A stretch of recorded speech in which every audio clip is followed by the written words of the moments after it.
Dear family, मैं परमेश्वर का दास प्रदीप बर्मन आपका स्वागत करता हूं प्रभु यीशु के चरणों में।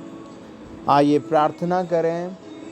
आप अपने सरों को झुकाएं और जहां कहीं भी आप इस वक्त हैं, मुझे सुन रहे हैं, आप सर झुकाकर प्रभु की आराधना करें और कहें, प्रभु यीशु तेरा बार बार धन्यवाद हो।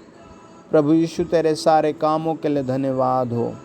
आदरणीय प्रभु, जितने भाई बहन बच्चे मुझे जहाँ कहीं तेरे लोग सुन रहे हैं, उन सब के पास आत्मिक सपोर्ट जाए, उन सब के पास पापों की क्षमा जाए, मन फिराव जाए और नई नई आशीषें आए। प्रभु यीशु मसीह के नाम से हर बीमार चंगा किया जाए।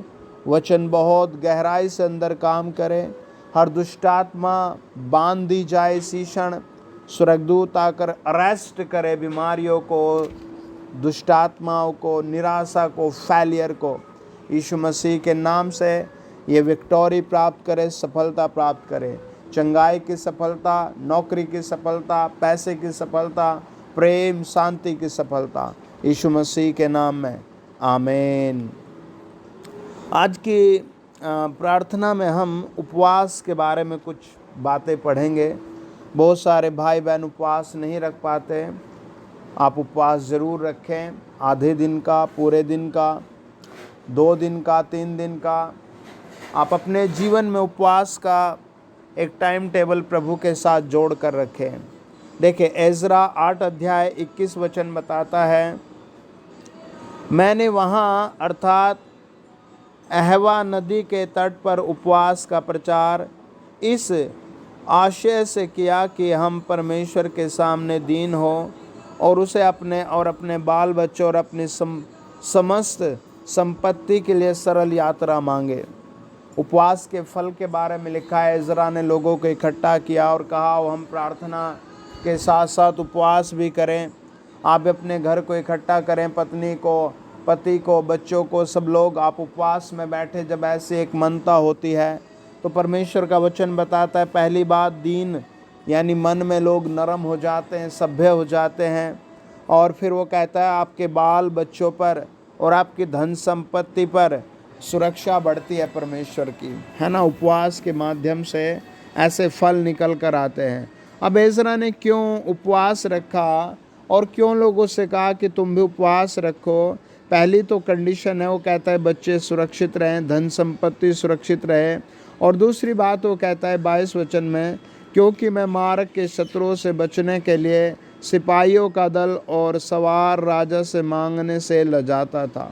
उसकी दूसरी कंडीशन ये थी, उसे पता था रास्ते में खतरा है, लेकिन अगर मैं राजा के पास जाऊं तो यार कैसा फील करेगा राजा मेरे प्रति, या राजा मेरी बात सुनेगा नहीं सुनेगा।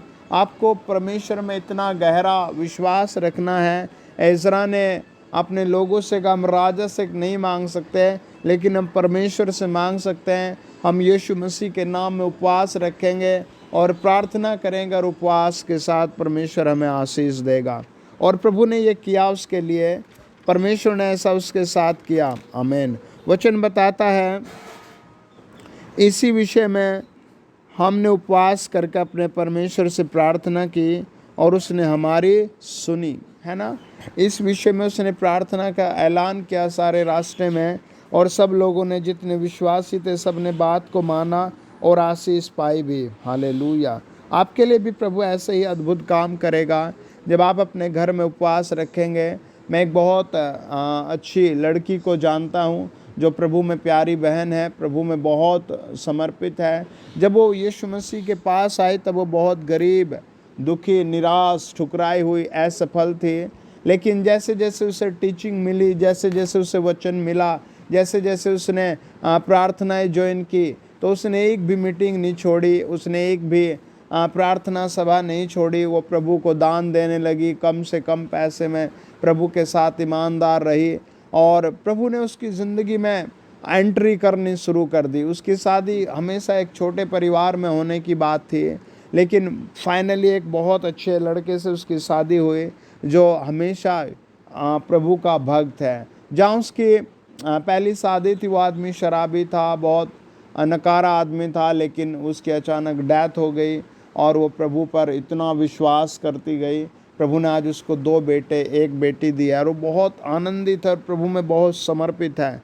आपके उपवास की कितनी वैल्यू रखता है? प्रभु बहुत ज़्यादा वैल्यू रखता है। मैंने उससे कहा कि तो 21 डेज़ के फास्टिंग कर ले, प्रभु तेरे लिए मार्ग जरूर खोलेगा। और प्रभु ने उसके लिए सच में ऐसा मार्ग खोला, वो आज भी धन्य हो गई, खुशी मनाती है, प्रभु की आराधना में जुटी पड़ी है। हम एक और चीज़ को देखते हैं, नेहमिया 1 अध्याय और उसका 1 से लेकर के 3 वचन।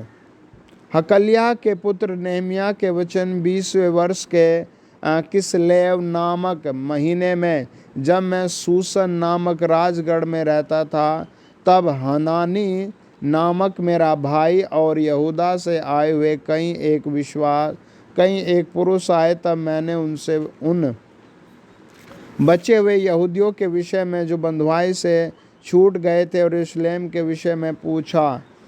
उन्होंने मुझसे कहा, जो बचे हुए लोग बंधुआई से छूटकर उस प्रांत में रहते हैं, वे बड़ी दुर्दशा में पड़े हैं और उनकी निंदा होती है, क्योंकि यरूशलेम की शहरपनाह टूटी हुई है और उसके फाटक जले हुए हैं।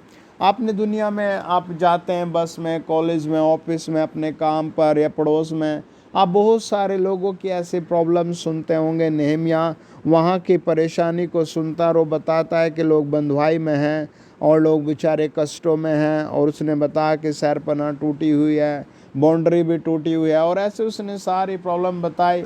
अब नेहमिया देखिए क्या करता है, 4 वचन कहता है, ये बातें सुनते ही मैं बैठकर रोने लगा और कितने दिन तक विलाप करता रहा।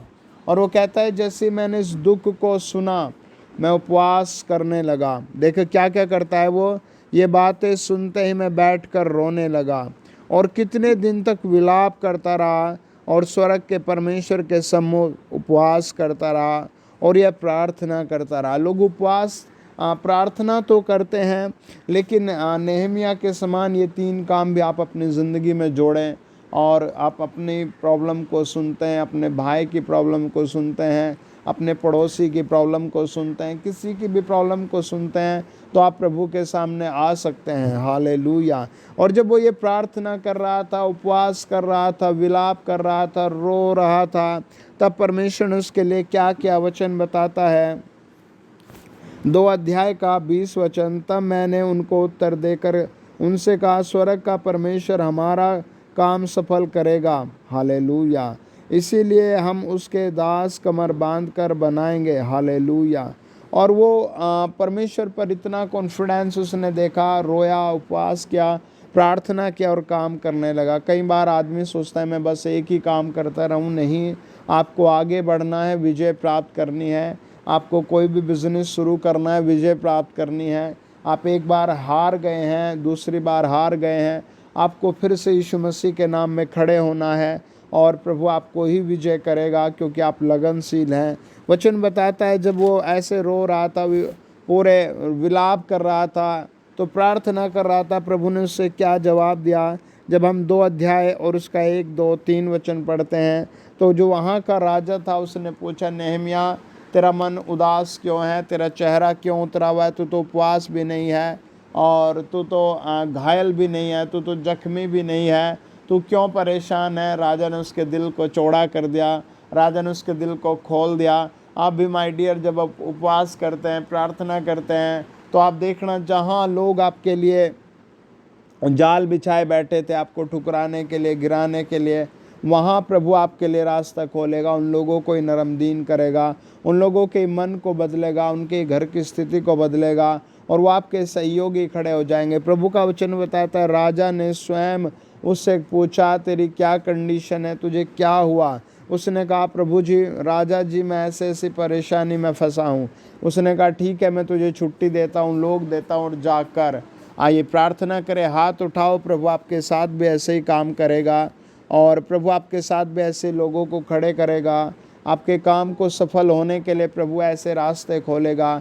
कई बार आपकी ज़िंदगी में आपको लगता होगा, यार शायद दुनिया का सबसे बेकार आदमी या बेकारी लड़की या बेकारा पुरुष या बेकारी स्त्री मैं ही हूँ, जो मेरी ज़िंदगी में इतनी हार जुड़ी हुई है, इतने निराशाएं जुड़ी हुई हैं, इतना गिरा हुआ जीवन है, इतने दुखमय जीवन है। लेकिन माय डियर, आप सुने, आज आपके इन दिनों का आखिरी दिन होगा जब आप मुझे सुन रहे हैं। प्रभु आपके लिए स्वर्ग से एक बड़ा काम करेगा। एक स्वर्ग से स्वर्गदूत उतर कर आ रहा है और मैं तो आत्मा में देख रहा हूँ कि आप जश्न में हो, खुशी में हो, आनंद में हो। आप वचन को सीखें, प्रभु को सीखें और एक सही निर्णय प्रभु से मांगे कि प्रभु मेरा क्या काम होगा, मेरी लाइफ क्या होगी।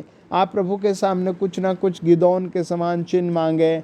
आप कुछ ना कुछ प्रभु के सामने रखें कि प्रभु मैं करूं, आप करो, प्रभु मैं करूं, आप करो। जब आपके दिल में यह होता है प्रभु मैं करूं, प्रभु मैं भी करना चाहता हूं, तो वो सच में स्वर्ग से उतरता है और आशीष के झरोके खोल देता है। हालेलुया। आपके लिए भी प्रभु ऐसे ही झरोके खोलेगा और आपको बनाएगा। हालेलुया। वचन बताता है, जब हम नेहमिया 3 अध्याय और उसके 10 वचन को पढ़ते हैं, वहाँ लिखा है, हरूम के पुत्र यदायाह ने अपने ही घर के सामने मरम्मत की और इसे आगे हबनिय्याह के पुत्र हुत्रू ने मरम्मत की। हम देखते हैं वो प्रभु के काम में सब लोग जुटने लगे और वो अपने घर के सामने की आसपास की चीज़ों को मरम्मत करने लगे। और वचन बताता है, जब हम 12 को पढ़ते हैं, इससे आगे यरूशलेम के आधे ज़िले की हाकिम हलोहेस के पुत्र सल्लो ने अपनी बेटियों समेत मरम्मत की। है ना, प्रभु के काम के लिए अपनी बेटियों को भी आगे ले आया। आमीन। आप भी अपने आप को ऐसे प्रभु में आगे ले आएँ, प्रभु को दान भेजें, सेवा में साझेदारी करें, वचन को पढ़ें और आप सोचें कि आपको बड़ा बड़ा और बड़ा मिलेगा। और जब आपके मन में ऐसी ख्वाहिशें होती है मेरा प्रभु मुझे बड़ा देगा, तो सच में आपको बड़ा ही मिलता है। आइए दुआ करें। आदरणीय प्रभु यीशु, आज के वचन के द्वारा आपके बच्चों पर भारी आशीष आए। हर बीमार चंगा हो, हर बीमार चंगा हो, हर असफल सफलता पाए, हर असफल सफलता पाए, हर बांझ यीशु मसीह के नाम से बच्चा पाए। प्रभु यीशु के आशीष से भर जाएं, भर जाएं, भर जाएं, भर जाएं, भर जाएं, आशीषों से भर जाएं, भर जाएं, भर जाएं, भर जाएं, जाएं अंधकार की शक्तियाँ भर जाए, भर जाए, भर जाएं। प्रभु यीशु मसीह की महिमा हो। आमीन। God bless you dear family. अगर आप पहली बार हैं तो चैनल सब्सक्राइब करें, वीडियो ज़रूर शेयर करें, आप पर बड़ी भलाई आ रही। आमीन। God bless you.